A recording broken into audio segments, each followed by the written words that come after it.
Yo no entiendo mucho cómo se han mezclado. Ingrid.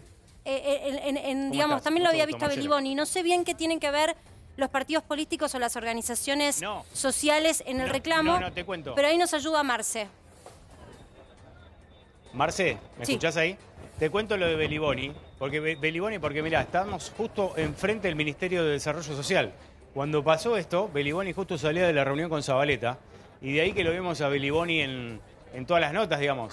Pero de Beliboni casualidad estaba por casi. el tema de la reunión con el ministro. O sea, ya que estábamos, bueno. Porque el Inca está justo enfrente, ¿ves? Claro. Claro. Es una coincidencia Acá de estoy con residencia, básicamente. Ingrid.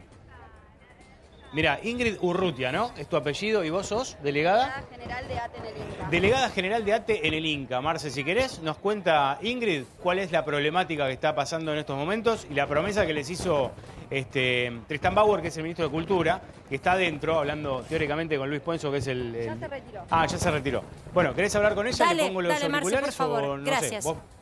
Ahí está. Bueno, Ingrid, en principio contame cómo va siendo el problema que ustedes tienen en el Inca y ya te paso en diálogo, te dejo en diálogo con Marcela Pagano en el piso de A24. Bueno, dale. Bueno, en primer lugar, decirles que la situación que atravesamos hoy, por la cual fue, digamos, esta concentración, tiene que ver con un cúmulo de problemáticas que no se vienen resolviendo y lo que está de fondo, el principal problema, es que nuestro país se va a quedar sin financiamiento a toda la cultura nacional si es que no se prorrogan los impuestos específicos que actualmente financian a toda la cultura y que además sostienen el trabajo de muchos trabajadores estatales que están en el Inca, como yo y como muchos de mis compañeros que trabajamos y estuvimos presentes hoy, pero también en el Instituto Nacional del Teatro, en el Instituto Nacional de la Música, las bibliotecas populares, las radios y medios comunitarios. A ver, Ingrid, ¿cómo Ahí está, estás? Marce, te está escuchando Ingrid, ¿eh? Gracias, Marce. Ingrid, soy Marcela Pagano, no sé si me estás escuchando bien. ¿Mazo? Ahí está. Ahí estamos trabajando Hola. en vivo. A ver si nos escuchas, Ingrid, allí. Sí, ahí te escucho. Mira, ¿sabés lo primero que te quiero preguntar en momentos en donde la economía empieza a crujir y donde tenemos un Fondo Monetario que viene casi como un fantasma detrás nuestro empujando las espaldas sobre los números, que vos nos cuentes por qué es necesario, por qué es tan necesario hoy para nuestra industria y nuestro desarrollo cultural el financiamiento del gobierno? ¿Cómo lo ves vos como trabajadora de esta parte, de este sector tan importante de la economía? Bueno, en primer lugar, decir que si no hay financiamiento estatal a la industria cultural, no habrían puestos de trabajo. Es decir, entonces están en riesgo no solo los puestos de trabajo que desempeñamos los trabajadores estatales, que llevamos adelante las políticas públicas de cada uno de esos organismos, sino también los trabajos indirectos que se producen y están en funcionamiento a raíz de cada una de las industrias. Puedo hablar del cine, Ingrid, del teatro, llevar adelante un festival también tiene una estructura y una cantidad de trabajos que se perderían. Vamos a ese punto. Recién nuestra compañera estaba dando, Rosario, ayer de un número, 700.000 eran las personas 700.000 puestos de trabajo en peligro es lo que dicen que puede llegar a haber. Bien, Ingrid, contame, Así es. ¿son 700.000 puestos de trabajo directo? ¿Estamos hablando de 700.000 empleados públicos o está combinado con esto que vos acabás de marcar? No. Claro, son 700.000 puestos de trabajo directos e indirectos, es decir, los trabajadores de los organismos específicos y también todo el andamiaje que se pone en funcionamiento para que una película se pueda producir, para que un ciclo artístico circule en distintas salas de teatro independiente, para llevar adelante, por ejemplo, los 24 festivales regionales que existen de música en nuestro país, y bueno, todo lo que implica, además, las radios y medios comunitarios. Sí. Si no tienen ayuda estatal, la verdad es que se pierden, dejan de existir. Y ahí hay un debate bastante importante, que es quiénes van a financiar la cultura, cómo nos contamos nosotros, la historia que queda de nuestro pueblo. ¿Van a ser los capitales privados o el Estado tiene que estar ahí? No, para nosotros el Estado tiene que estar ahí garantizando una mirada y un cine que lo defendemos, independiente, federal, que sea inclusivo, que tenga perspectiva de género. Digo, cualquier tipo de plataforma o capital privado no va a contar la historia de la lucha de las madres de Plaza de Mayo, la lucha de las mujeres por el derecho a decidir, que nosotros mismos o el cine independiente. Ingrid, está clarísima tu postura. Déjame preguntarte, perdón que insista tanto con los números, pero también sabrás entender que alguien del otro lado dice, y mira, yo me la tengo que rebuscar y a mí nadie me ayuda, tengo que pagar impuestos.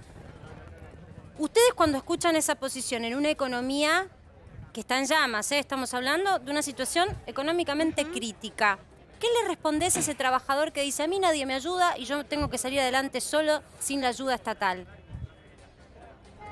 Bueno, en primer lugar, que los trabajadores de la cultura, digo, a estos puestos de trabajo que son indirectos, primero, no son trabajos, es decir, son técnicas de la televisión y demás. Ustedes saben que hay sindicatos, o sea, que los salarios se establecen todos los años por paritaria, y me refiero a los sindicatos cinematográficos, a los sindicatos de televisión, o sea, eso está regulado, uno se pregunta, son trabajos. está muy Pasa interesante. que es un sector que no tiene... Yo veo muy interesante lo que decís vos. Es un sector que trabaja como a demanda, ¿viste? Yo recalco algo que es muy interesante de tu abordaje sobre, por ejemplo, cómo se cuenta la historia y si eso debería ser solamente en manos privadas. Pero también es cierto que los negocios que no funcionan en el sector privado no los puede sostener el Estado. No hablo de esta industria, hablo de todas. Me pregunto, si esto quedara en manos del sector privado, ¿no hay forma de que el trabajo de ustedes pueda ser absorbido por las empresas privadas? No, porque el debate acá, está muy buena tu pregunta, es que lo que estamos a punto de perder es soberanía cultural. Y si nos queremos comparar con otros países, digo, en Europa del Norte todos los estados y todos los gobiernos financian con fondos públicos a la producción cinematográfica. Hay una gran diferencia. Nuestro país tiene Oscars. ¿Sí? Acá, sí. A nosotros nos conocen en el mundo por lo que producimos. Si nosotros dejamos que se pierda esta posibilidad de financiar y que estos impuestos sigan yendo a los organismos específicos, en realidad estamos a punto de perder también otra joya de la abuela, como se dice. Así como defendemos nuestras montañas, nuestro mar y demás, la soberanía cultural es un bien. Ingrid, acá mi compañero por Constitución se tiene Martín que garantizar. Angulo quiere cruzar Es un opiniones derecho con humano. vos. Te pongo también a mis compañeros delante para que charlen con vos. ¿Cómo estás, Ingrid? Buenas noches. ¿Sabés que Dale. hoy con el Hola, reclamo que buenas están noches. haciendo ustedes se puso, digamos, se volvió a poner en discusión otro de los debates públicos que hay, además de, por supuesto, lo que vos estás planteando, que tiene que ver con los puestos laborales, la crisis económica que está atravesando el país, y este otro tema tiene que ver con los cortes de calle.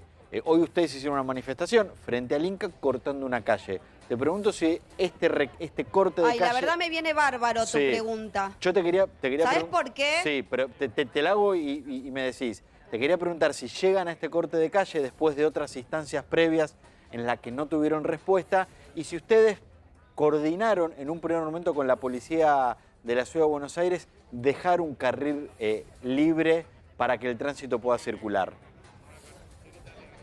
Sí, imagínate que yo soy delegada de un sindicato, que mi junta interna es combativa, que representa a los trabajadores, pero las asociaciones, para muchos sectores de la cultura, esta era una gestión amiga, una gestión del gobierno nacional y popular, pero esta fue la misma gestión que no recibió a los sectores de la industria durante todo este tiempo, incluso durante la pandemia. Entonces no es que no hubieron instancias de diálogo o reclamos, se elevaron cientos de notas, se pidieron audiencias, las instancias democráticas con las que tiene que funcionar el instituto no funcionaron. Entonces, por eso llegamos a la concentración de hoy, después de haber agotado todas esas instancias. Nunca les dieron una respuesta. El ministro de Cultura nos recibió, el ministro de Cultura nos recibió a 6 compañeras, mujeres, el 11 de marzo, después de que lo cruzamos en la calle en la movilización del 8M. Nosotras, imagínate, hiper preocupadas por la situación, que cada vez se va acercando el plazo de perder nuestros fondos y nuestros puestos de trabajo, que por eso es que nos recibió.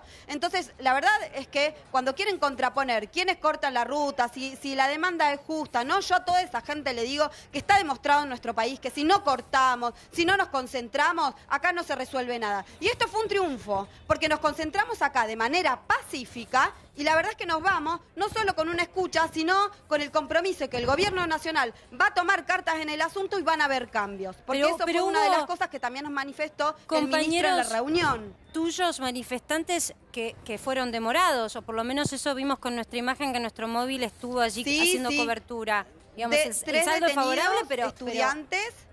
Sí. Contanos, ¿sí están todavía demorados? No, bueno, pero por supuesto, o sea, punto número 1, no puede haber detenidos presos por manifestarse en democracia. Ya reclamamos, han liberado a 2, el otro sigue demorado, ¿Y eso no le van a perdóname, Ingrid, hacer ¿eso causa por y qué lo se están siguiendo los produjo? abogados del propio sindicato. ¿Por qué se produjeron las ¿Por qué se detenciones? produjo? ¿Cuál fue el Porque enfrentamiento? en realidad la policía, el jefe del operativo se acercó, le dijimos que íbamos a estar una hora y media, que iba a ser una radio abierta, que después nos íbamos a dirigir a la puerta del ENER, donde estaba pensada una clase pública, porque ahí se está reclamando que se convoque a elecciones al rector, que le prorrogaron el mandato sin decirlo, y por otro lado, que no despidan a la secretaria académica. Bueno, toda esta situación hizo también que, imagínate, o sea, fue la propia policía del gobierno de la ciudad que obviamente alguien le dio la orden. Nosotros estábamos acá haciendo y llevando adelante una radio abierta, empezaron a corrernos, dejaron un carril, después detuvieron a 3 pibes. Por eso se desmadró, digo, la responsabilidad Ingrid. es política de quienes dieron la orden, por eso también el ministro tuvo que hacerse presente. Por eso digo, bueno, después de toda esta concentración, la verdad es que el saldo, no lo digo por los detenidos, que los queremos libres ya, porque nos queda solo uno, pero fue positivo en los términos de que logramos algo concreto. Ahora, el Ingrid, compromiso del gobierno nacional y del ministro de Cultura, que va a tomar cartas en el asunto y van a haber cambios en el Inca. Eso es un compromiso asumido que no fue anunciado oficialmente, digamos. Esto Sí, asumido, extraoficialmente le han por el comentado ministro ustedes. y lo dijo en conferencia apenas salió. Ah, bueno, este es un punto Apenas importante. salió del instituto que se reunió con los trabajadores, con ATE Inca y con referentes asociaciones y del consejo asesor, manifestó eso, sí. Bien, Ingrid, sí, es un programa que justamente se caracteriza por tener todas las voces y todas las opiniones. Es muy clara tu postura y además nos gusta mucho charlar con vos porque ¿cuántos años tenés? Sos joven. Digamos, crees en la cultura y Tengo estás trabajando 36. y estudiando en la cultura. ¿Cuántos años tenés? 36. 36 años. Somos contemporáneas. Me doy vuelta, giro. Te pido por favor que te quedes y escuches. Está con nosotros un empresario pyme que también para nosotros es representante de un sector que muchas veces se queja por no recibir ayuda. Está Gustavo Lázari con nosotros, que además de ser economista, siempre insisto, es de los que insiste en apostar al empresariado y en un sector pyme muchas veces castigado. ¿Cómo estás, Gustavo? ¿Qué tal? ¿Cómo te va? Gracias por... Por favor, vos estabas escuchando recién Sí. en nuestra nota, está Ingrid todavía allí. Cuando escuchás, ¿qué te genera el hecho de que haya, por supuesto, personas que sienten que hay un riesgo en este recorte que sabíamos que se iba a venir? El recorte del gasto público tiene como contraparte que hay una eliminación de partidas. A alguien le va a tocar ese ajuste. Cuando escuchamos en primera persona, uno se detiene y escucha las historias. ¿Qué te parece a vos, que sos un empresario que muchas veces dice nunca nos ayuda el Estado, ni siquiera postergando los vencimientos de impuestos? Mirá, en primer lugar, yo creo que la ayuda que le tiene que dar el Estado al sector privado es no aplastarlo. Esa es la mejor ayuda que puede dar en un contexto donde la Argentina es un país muy hostil a la inversión y al trabajo privado. Te hago un pequeño paréntesis. En este mismo momento, en Resistencia Chaco, hay un sindicato bloqueando a un corralón de materiales que inauguró una sucursal hace 10 días. Con lo que necesitamos desesperadamente en la Argentina trabajar, producir, dar empleo. Un tipo da empleo, crea un trabajo y la mafia del sindicato se le para enfrente con algún argumento bastante disparatado con el único objetivo de coimearlo. Y el Estado ahí no aparece. Respecto a la pregunta tuya, por eso te quiero hablar de un clima muy hostil. Entiendo la postura y me interesan las distintas miradas. No solo tiene que ver con una estructura impositiva que es inviable, absolutamente sobredimensionada, en un país que tiene la mochila mucho más chiquito, la espalda mucho más chico que la mochila, pesa mucho más el Estado de lo que lo podemos llevar. Yo creo que esta discusión, y con todo respeto, yo respeto, Ingrid se llama la señorita, sí, Ingrid. A su reclamo y respeto su posición, pero yo creo que hoy el sector privado argentino no puede cargar con ese gasto.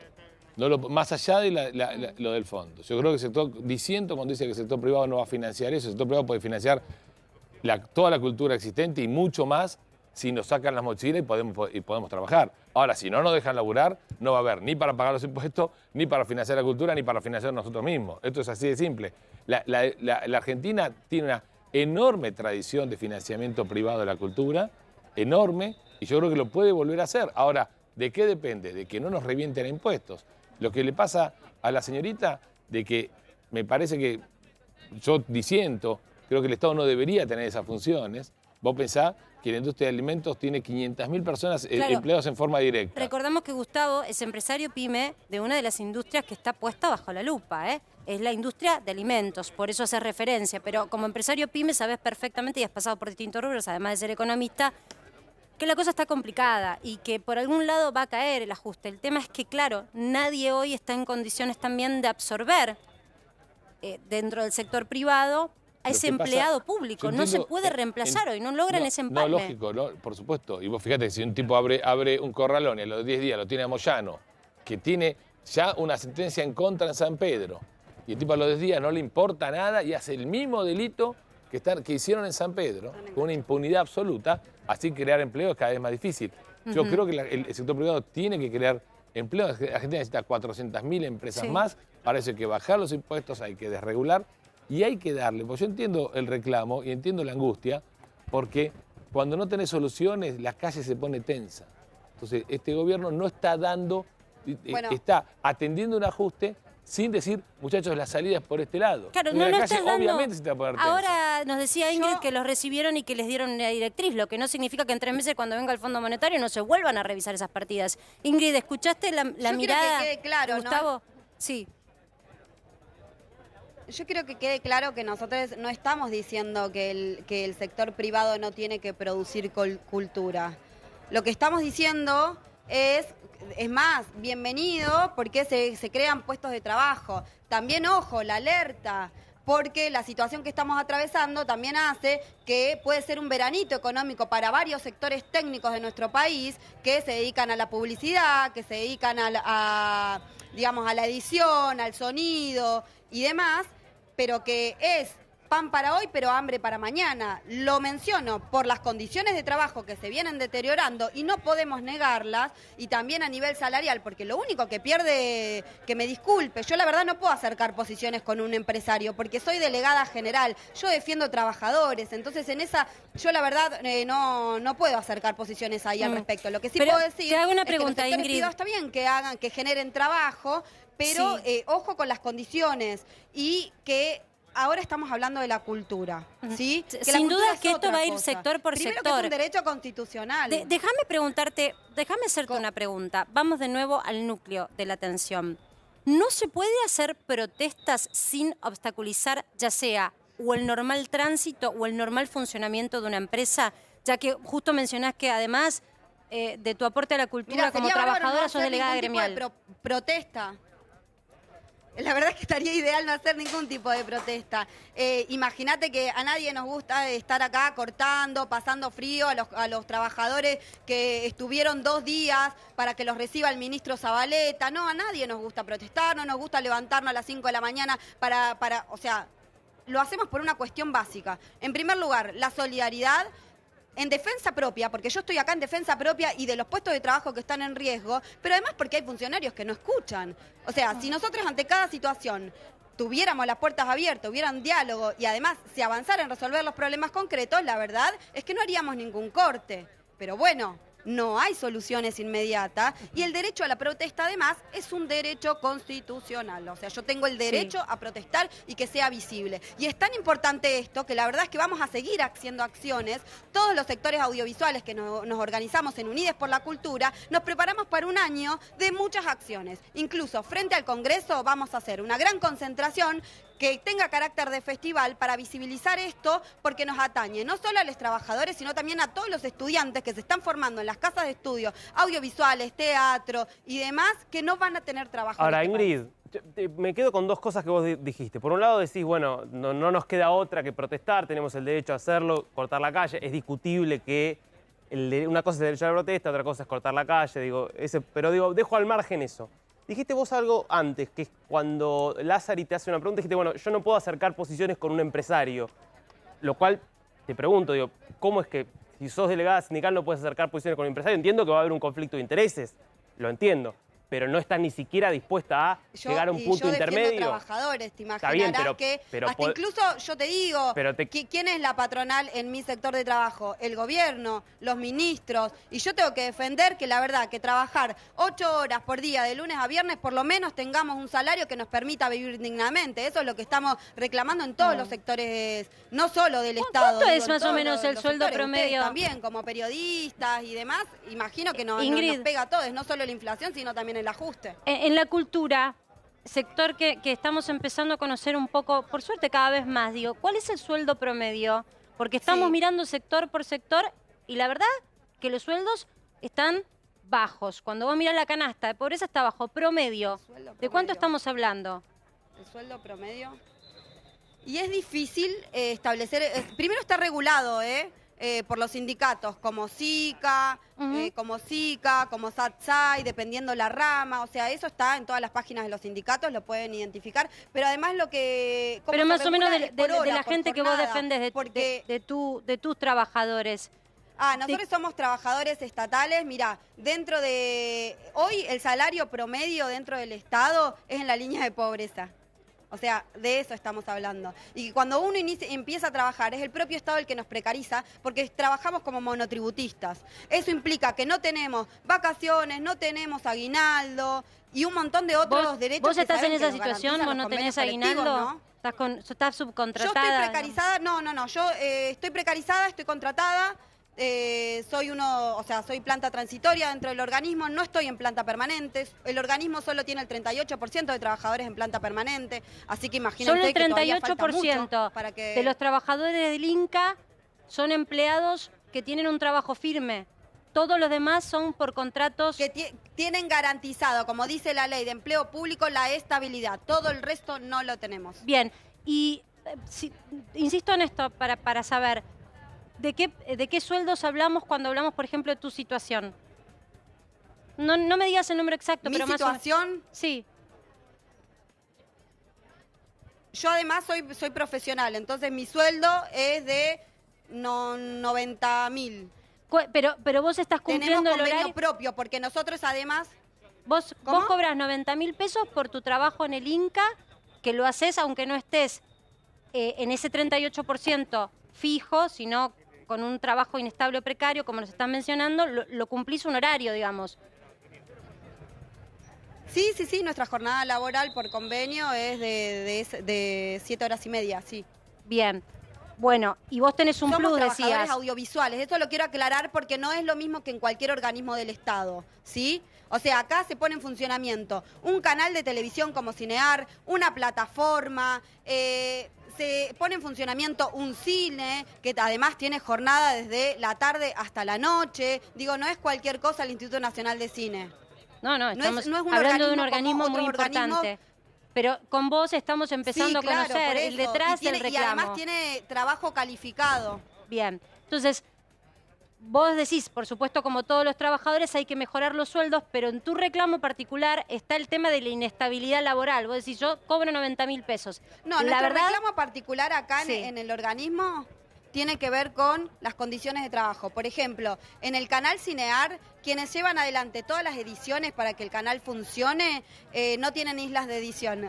Muy paradójico, ¿no? Un Instituto Nacional de Cine que sabe que los trabajadores que editan deberían tener cierta luz, aislarse del sonido, tener auriculares, visualizar, porque como generamos ciclos de visualización en el resto de los museos y demás, deberíamos tener las condiciones. Bueno, la verdad, hoy fue un reclamo, hubo una reunión de trabajadores a mitad de la mañana justamente porque no están teniendo condiciones de trabajo. La Cinemateca también, la Cinemateca es la que cuida, resguarda todo nuestro material histórico, el fílmico, tipo la hora de los hornos, lo que se filmaba en 35, todo eso tiene que estar en condiciones específicas. Bueno, esas compañeras, que son 3 las que trabajan en el área, no tienen condiciones de trabajo. Dame un punto acá, Ingrid. ¿Quiere Darío Misraji, nuestro compañero, hacer algún aporte? Un instante te pido nada más. Sí, porque volvemos, digamos, un poco al inicio, porque vos hablás del planteo de él respecto de las islas de edición. Digo, entiendo que sería ideal que se pueda trabajar en mejores condiciones, todo, pero vos sos consciente, digamos, de que la situación de emergencia en la que está la Argentina, digo, el nivel de agujero presupuestario que tiene el Estado, pedir islas de edición en este contexto, ¿no te parece que es como una cosa excesiva frente a lo que puede hacer el Estado con más de 40% de pobreza? En digo, entre realidad, otras cosas? a ver, más que una pregunta es una reflexión. No, la verdad es que no me parece excesivo que tengamos que tener las condiciones de trabajo que nos merecemos. Porque en los canales también, cuando se saca a un trabajador, un periodista en la calle, tiene que tener todas las condiciones. O sea, no se puede sacar a trabajadores precarizados. No me parece una locura que para tener que editar, para que salga en funcionamiento y tenga todas las condiciones, nuestro canal, que depende del Inca, que no es una plataforma privada, sino que es la pública, es la que deberíamos difundir. Claro, pero ese es el dinero del Estado no me que parece una locura, escasea, me parece justamente. que es parte del derecho. Digo, ¿Cómo? es el dinero de los contribuyentes en un contexto en el cual no hay plata para prácticamente Miren, hay nada. Por eso compañeros digo. del INDEC y que esto no se lo puede cuestionar nadie. Los trabajadores del INDEC dicen, según todos los análisis mensuales, que tendríamos que vivir con un salario de 138.000 pesos lo vi, para lo vi. estar en el AMBA. Lo O sea, hoy, ustedes, ¿cuánto alquilan? Lo vi, Digo, lo el vi. alquiler 3 ambientes, Sí. si tienen un IGE, o sea, están... Pero 60 espera, lucas. vamos Pero la al cosa- foco de la Entonces, cuestión. como Tu bueno, sí, el reclamo, sueldo me tiene que garantizar las condiciones de vida. por eso, tu segundo reclamo es el Para eso salario, trabajamos. el billete en el bolsillo, pero tu primer reclamo es la estabilidad laboral. Dame un punto acá, vamos de nuevo con Gustavo como empresario. A ver, es entendible, ¿no?, que también haya pedidos de estabilidad laboral. Yo me pregunto también, Gustavo, si se puede hacer así con un chasquido y pedir que vengan empresas. Este es el rubro de la cultura, ¿no? En particular yo te diría, a priori, debería suceder, debería pasar que haya interés sobre Argentina. ¿Por qué?